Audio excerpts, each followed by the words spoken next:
और आ जाओ सेनेट के अंदर। मैडम तो ऐसे लोगों का रास्ता रोकना तो बहुत जरूरी है भाई। मैडम ये बताइएगा कि सेनेट इलेक्शन है तो हॉर्स ट्रेडिंग और पैसे की बड़ी बात हो रही है, तो जाहिर सी बात है पीडीएम ने भी अपनी एक्सपेक्टेशन लगाई हुई है इस नताइज से। क्या एक्सपेक्टेशन सेट के कोई रिजल्ट आता है तो आप उसको एक्सेप्ट करेंगे? ये फ्यूचर की बात है, इंशाल्लाह कोशिश हमारी पूरी है कि अच्छे लोग आएँ सेनेट के अंदर, सियासी लोग आएँ, वो लोग आएँ जिनकी एक सियासी जिद्दोजहद है। आप सिर्फ ये देखें कि पीएमएलएन ने जिनको टिकट्स दिए माशाल्लाह, मुझे फख्र है मोहम्मद नवाज शरीफ के ऊपर और मुस्लिम लीग नून के ऊपर, सब कारकुनों को टिकट्स मिले, सब ऐसे लोगों को टिकट्स मिले जो कोई मिलियनियर्स मल्टी बिलियनियर्स नहीं हैं, वो आम सादा से कारकुन हैं, मिडिल क्लास से उनका ताल्लुक है, लेकिन सियासी जिद्दोजहद है उनकी। और जो टेक्नोक्रेट पे जिनको मिली है सीट पे, उनकी अपनी प्रोफेशनल क्रेडेंशियल्स बहुत स्ट्रांग हैं। परवेज रशीद साहब हैं, इरफान सिद्दीकी साहब हैं, मुशाहिदुल्लाह साहब हैं, आजम नज़ीर तारिर साहब हैं, और ख़वातीन में भी सादिया अब्बासी बैरिस्टर है मुस्लिम लीग नून के साथ, कम से कम 30 साल से उनको मैं देख रही हूँ। तो मैं ये समझती हूँ कि मुस्लिम लीग नून ने हक अदा किया है अवाम की सही नुमाइंदगी का। मियाँ साहब ने किसी बिलियनियर को और किसी ऐसे इंसान को टिकट नहीं दिया जो खरीदो फरोख्त का माहिर हो। तो ये है असल तब्दीली, और जो बाकी जो खेल खेला जाएगा वो कौम के सामने आ जाएगा। आसिफ अली जरदारी साहब ने मोहम्मद नवाज शरीफ साहब को ये राजी कर लिया है कि सेनेट इलेक्शन के बाद हम तहरीक इत्तेफाक मूव करेंगे, क्योंकि गवर्नमेंट के अंदर के अफसरों में भी इख्तलाफ शुरू हो गया है। तो क्या ये जमहूरी प्रोसेस है, इससे इस्तिफादा हासिल किया जा सकता है?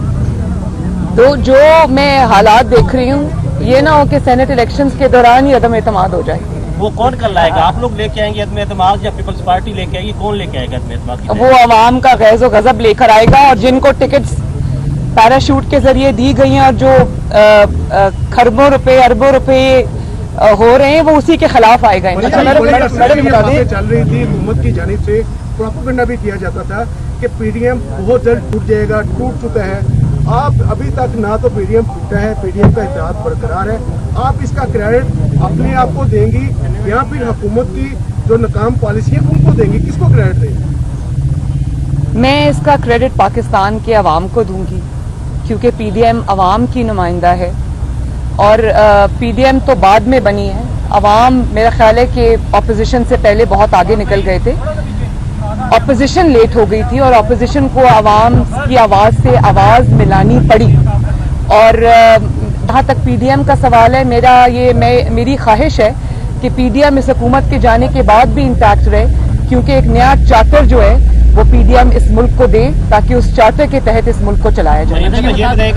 और पीडीएम को तोड़ने के ख्वाब देखने वाले इंशाल्लाह खुद बहुत जल्द टूटेंगे, और टूटते हुए नजर आ रहे हैं। आप अपना नाम ये बात काफी नहीं है कि सुबह टिकट देते हैं, शाम को वापस लेते हैं, अगले दिन फिर एक अदम एतमाद अपनी जानिब से आ जाती है, अपनी जमात की जानिब से आ जाती है।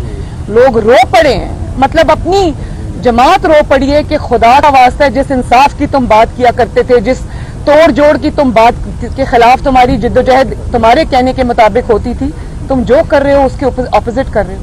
ये ऑपोजिशन कम बोल रही है, अपनी जमात ज्यादा बोल रही है। सर ये बताइए कि आप अपना नाम ईसीएल से निकलवाने की दरख्वास्त दे रही हैं, और नवाज शरीफ के इलाज के हवाले से भी बताइएगा, क्योंकि कैसे आप आएंगे तो इलाज करवाएंगे, तो आपको इलाज करवा रही हैं? एक तो मैंने बहुत शुरू में जब मियाँ साहब गए थे, मैंने एक दरख्वास्त दी थी हाई कोर्ट में, तो कोरोना की वजह से ऑब्वियसली सब कुछ सस्पेंड हो गया, तो वो भी अभी तक हमारी जो भी दरख्वास्त होती है वो पेंडिंग पे हो जाती है।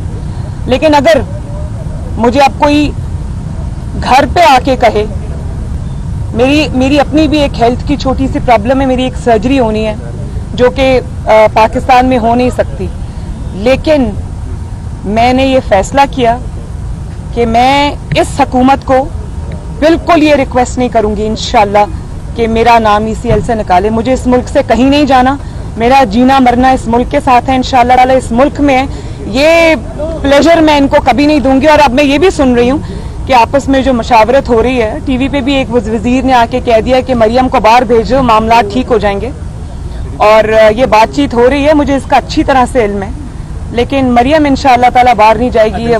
आपको जाना पड़ेगा। बैकडोर राब्तों की भी कुछ खबरें जो है, अफवाहें जो है गर्दिश कर रही हैं, तो कोई ऐसा भी कुछ सिलसिला अभी चल रहा है बैकडोर राब्ते जो कुछ कुव्वतों से? मैंने ये बात उस दिन जब मैं डस्का जा रही थी तो मैंने किसी सहाफ़ी भाई के सवाल के जवाब में ये बात कही थी कि बैकडोर राब्तों की ज़रूरत उनको है जो इस वक्त मुश्किल में है। पीडीएम को या पीएमएलएन को माशाअल्लाह बैकडोर राब्तों की ज़रूरत नहीं है। जो सरकारी मुलाजमीन पर शेल गिराए गए इस्लामाबाद में, शेख रशीद खान की जानब से ये कहा गया कि वो हमने टेस्ट किया था पीडीएम के लिए कि पीडीएम आएगी, उनके लिए तैयार किए गए हैं, इस पर क्या कहें? और धमकी दी थी उन्होंने कि इंसान जो है हैरान होता है कि किस किस्म की बातें ये लोग करते हैं। कल को ये ना कहना शुरू कर दें कि जी जो एटम बॉम्ब है वो अभी पड़ा हुआ है बहुत देर से, तो जरा हम जो महंगाई से पाकिस्तान की आवाम रो रहे हैं हमने कहा जरा चला के देख लें। मतलब इस किस्म की बातें करना तो मेरी तो सोच से भी बाहर है कि कैसे कर लेते हैं। मैडम मियां साहब का पासपोर्ट एक्सपायर होने को जा रहा है, जबकि उनके पीछे मुकम्मल एक उनका अपना एक वोट बैंक है, 3 बार के वज़ीर आज़म है, तो इस पे काउंटर स्ट्रेटेजी पाकिस्तान मुस्लिम लीग नून की क्या है? मियां साहब वहाँ पर अपने जो भी लीगल उनका जो पॉसिबिलिटीज़ हैं वो ज़रूर कर भी रहे होंगे, उसको एक्सप्लोर दे भी रहे होंगे, लेकिन एक मरियम नवाज शरीफ आपसे नहीं संभाली जाती। नवाज शरीफ को वापस ले आएंगे तो क्या बनेगा? मैडम ये बताएं कि गवर्नमेंट, आप देखती है गवर्नमेंट 5 साल पूरे करेगी, कर रही है ज़िमनी इंतखाब में। बात देखा ये जाता है कि इंतजामिया मुलवस होती है धांधली में। आप किस हद तक पूरी उम्मीद है कि आपके ये कैंडिडेट जीतेगा? और दूसरी बात, सेनेट चेयरमैन की पहले जब वोटिंग हुई तो जीत के, हालांकि ऑपोजिशन को कैंडिडेट नहीं थे, अब आप कितनी पूरी उम्मीद है कि सेनेट में चेयरमैन पीडीएम का उम्मीदवार जीत जाएंगे? मैं बहुत पुरुमीद हूँ, इंशाल्लाह खैर होगी। देखें 2018 के जो हालात थे और उसके बाद जब सेनेट चेयरमैन तब्दील हुआ तब ये एक पेज पे थे। अब तो एक पेज वालों ने भी ये कहना शुरू कर दिया है कि भाई आपने हमें इतना बेइज्जत करा दिया है कि अब अपने मामलात को आप खुद ही संभालें, या तो अपनी परफॉर्मेंस इम्प्रूव करें या अपनी कारकर्दगी इम्प्रूव करें, वरना हमारे इदारे के अंदर से भी ये आवाज़ें उठ रही हैं कि आप लोगों ने किसी ऐसे इंसान को क्यों सपोर्ट किया जिसने मुल्क का ये हाल कर दिया। तो अब ये जवाब तो जाहिर है सिलेक्टर्स भी मांग रहे होंगे, कह रहे होंगे कि भाई तुम्हारी कारकर्दगी ने हमें भी शर्मिंदा कर दिया।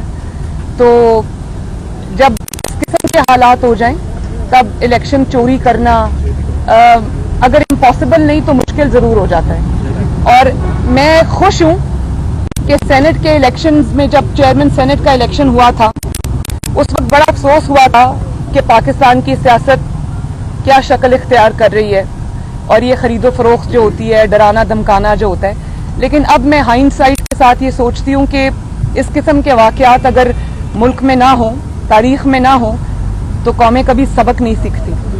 और अगर ये वाक़या ना होता तो ये इतनी बुरी तरह एक्सपोज ना होते। आज जब ये बात करते हैं कि शो ऑफ हैंड्स होना चाहिए या ओपन बैलेट होना चाहिए, तो आवाम को वो वक्त अभी बहुत दूर नहीं गया, सब याद आ जाता है किस तरह आपने सेनेटर्स को और एमपीएस को और एमएनएस को फोन करवाए, धमकियां दिलवाई, उनकी फाइल्स खुलवाई, उनके वोट खरीदे। एक एक एमपीए को फोन गया, हमारे लोगों को फोन गया, किसी को वीडियो कहा कि आपकी वीडियो हमारे पास है, किसी को कहा कि आपकी फाइलें हमारे पास हैं, सब कुछ हमारे पास है। सीधी तरह धोखा दो जमात को, तो ये कर सकते हैं खुफिया तौर पे इधर उधर, लेकिन जमातों को अल्हम्दुलिल्लाह ये तोड़ नहीं सके। जो एमपीएज हैं, एमएनएज हैं, अवामी नुमाइंदे हैं, सेनेटर्स हैं, उनको भी इनके साथ डील करना आ गया है। उनको भी ये पता है कि अगर वोट डरा धमका के दिलवाया जाता है तो, लेकिन वो जमात को छोड़ने को वो भी तैयार नहीं। ज़िमनी इंतखाब के हवाले से मैं ये जरूर कहूंगी कि देखिए उस दिन डस्का में 13 घंटे मुसलसल मेरी कैंपेन थी, रैली थी।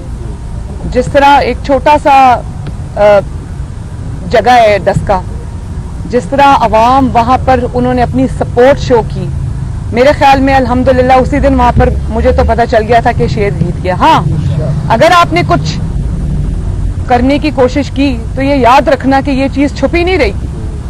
गिलगित बल्तिस्तान में आपने तमाम तर धांधली के बावजूद जो आप 1 साल से प्लान कर रहे थे, और वो पूरी मेरे पास वो स्टेप्स हैं जो इन्होंने लिए वहां का इलेक्शन चोरी करने के लिए। लेकिन उसके बाद क्या हुआ, 6 सीटें आपको टोटल मिली और मुस्लिम लीग नून के 6-7 बंदे आपने तोड़े जीबी में, और किसी को, और मुझे ये पता है जाती तौर पे कि किस तरह डराया धमकाया गया उनको। वो 7 के साथ पहली मर्तबा गिलगित बल्तिस्तान के इलेक्शन में, वहाँ इलेक्टेबल्स की सियासत होती है, वहाँ पाकिस्तान की सियासत से बिल्कुल एक डिफरेंट सियासत होती है जो पंजाब की सियासत है या और सूबों की सियासत है। गिलगित बल्तिस्तान के डायनामिक्स बिल्कुल फर्क है। तो यकीन करें कि वो जो 6 और 7 मुस्लिम लीग नून के वहाँ पर विनिंग कैंडिडेट्स जो थे उनको तोड़ा, सब के सब हार गए। तो अवाम भी अब लोटों को एक्सेप्ट नहीं करती, और धांधली आप एक हद तक कर सकते हैं, जब अवाम खड़ी हो जाए तो धांधली करना भी मुश्किल हो जाता है। हाउएवर, मैं आज मीडिया के थ्रू ये मैसेज देना चाहती हूँ इंतजामिया को भी, जहां जहां बाई इलेक्शंस हो रहे हैं, चाहे वो वजीराबाद हो, चाहे वो डस्का हो, चाहे वो नौशहरा हो, कि मैं ये ब्यूरोक्रेसी को भी, पुलिस को भी, इंतजामिया को भी ये मैसेज देना चाहती हूँ कि आप अवाम के खादिम हैं, आप इस मुल्क के खादिम हैं, आप इदारों के लिए काम करते हैं। तो अगर आपने किसी डर या धमकी में आकर, या इस खौफ से कि आपको चीफ मिनिस्टर हाउस बुला लिया जाएगा और आपको नौकरी से फारिग कर दिया जाएगा, अगर आपने किसी भी तरह इस हारी हुई जमात तहरीक इंसाफ की आपने मदद करने की कोशिश की, तो याद रखें कि अवाम आपके चेहरे देख भी रहे हैं और पहचान भी रहे हैं। आपको इसका जवाब बहुत सीरियसली बाद में देना पड़ेगा। ये मैं इनको एक मैसेज दे रही हूं। तो मुझे उम्मीद है कि आप अपने हल्फ से, अपनी नौकरी से, अपने मुल्क से गद्दारी नहीं करेंगे। ये बताइए, आज पाकिस्तान में 45-46 ममालिक की जो अफवाज है मुश्तरका अमन मशकें कर रही है, हुकूमत इसको अपनी कामयाब खारजा पॉलिसी के सम्राट गिरदान रही है। क्या आप भी समझती हैं कि ये खारजा पॉलिसी के असरात है? अच्छा, क्या ये खारजा पॉलिसी है कौन सी हमारी भाई? हमारे तो दोस्त मुल्क हमसे नाराज हैं। वो हमारे तो दोस्त मुल्कों ने हाथ खड़े कर दिए हैं कि ये है आपकी खारजा पॉलिसी। कश्मीर पे आप देख लें, पैसे आप मांगने जाते हैं, आपको वहां से पैसे नहीं मिल रहे। सारे जो दोस्त ममालिक पाकिस्तान के साथ यूं खड़े थे और दहाइयों से पाकिस्तान के दोस्त थे, आज आप अपनी नाकाम खारजा पॉलिसी से गवा बैठे हैं उसको। पूरा का पूरा तवज्जो आपकी ना अवाम की तरफ है, ना महंगाई की तरफ है, ना खिदमत की तरफ है, आपकी ना खारजा पॉलिसी की तरफ है। सब मिल के जब एक ऑपोजिशन पे आपने तवज्जो रखी हुई है और उसमें भी आप नाकाम हो रहे हैं, तो फिर हर महाज पे आपको नाकामी का सामना तो करना पड़ेगा ना। और एक और बात मैं ये कह दूं कि आज मैं कहीं सुबह पढ़ रही थी कि बहुत सारे ब्यूरोक्रेट्स, सरकारी ऑफिसर्स ऐसे हैं जिनको शायद आज कोई नोटिस मिला है, 200-250-300 शायद हैं, और उनको कहा गया है कि आपकी कारकर्दगी अच्छी नहीं है तो आपको निकाल दिया जाएगा, उनको नौकरियों से फारिग कर दिया जाएगा, या उनकी जवाब तलबी हो गई है। मैं तो सिर्फ ये कहना चाहती हूँ कि मुझे बहुत तरस आता है सरकारी मुलाजमीन पर भी, ब्यूरोक्रेसी के ऊपर भी, और जो भी इस वक्त हुकूमत का साथ देने पर मजबूर है। एक तो उनकी तनख्वाहें नहीं बढ़ी, महंगाई से वो भी अफेक्टेड हैं। जब वो सड़कों पे आते हैं तो उनको पर शेलिंग होती है, आंसू गैस होती है, लाठी चार्ज होता है। और दूसरा, इमरान हुकूमत की अपनी नालायकी और नाअहली, जिसकी वजह से मुल्क तबाह हाल है इस वक्त, उसका इल्जाम आप ब्यूरोक्रेट्स पे डाल रहे हैं। तो ये तो बड़ी अजीब बात है भाई। तो ब्यूरोक्रेट्स को तो आपने पूछ लिया कि आपको निकाल दिया जाएगा, आपकी कारकर्दगी क्या है? तो जिसकी सबसे 73 सालों में सबसे नाकाम कारकर्दगी है ही नहीं, जिसका नाम इमरान खान है, उसको कौन निकालेगा? इंशाल्लाह अवाम निकालेगी और बहुत जल्द निकालेगी, क्योंकि अवाम अब इसकी मुतहम्मिल नहीं हो सकती। आखिरी सवाल प्लीज, मैंने निकलना है। हुकूमत में आपने ये कहा था कि यूसुफ रजा गिलानी और इमरान खान एक हैं, अभी आपने उनको पीडीएम का कैंडिडेट, मैंने तो ये नहीं कहा। पीडीएम का इजलास हुआ था, उसमें आसिफ जरदारी साहब ने कहा था कि मेरी भी कुछ बातें मान लिया, तो पीडीएम उनकी कितनी बातें मान रही है? क्या तमाम बातें उनकी मानी गई? अभी तक तो अफवाम तफहीम से चल रहा है। Thank you.